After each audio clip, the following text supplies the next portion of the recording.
I'm excited to see, what AI will be able to help us do. We work with quite a few medical companies now.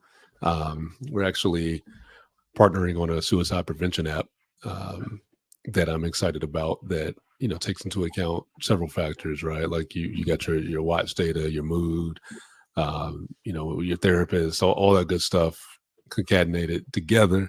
AI does its secret sauce and it says, you're on edge right now. Let's take a break. Let's calm down.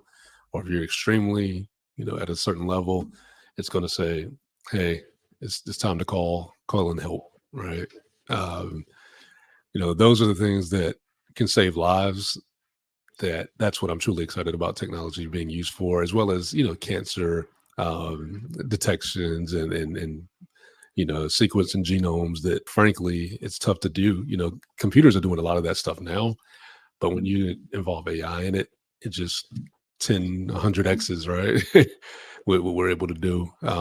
Like I was just looking, it said Brett Favre has Parkinson's. Maybe we can utilize AI in the near future to help, with some of the symptoms and be able to, do some things there. But in addition to that, figure out the root cause of it and fix it. Right? Maybe AI can get in there and study the human genome and some others and just go crazy. I know some of these things are in the works, and that's honestly what I'm most excited about. That and giving the little guys a shot, right? Small businesses.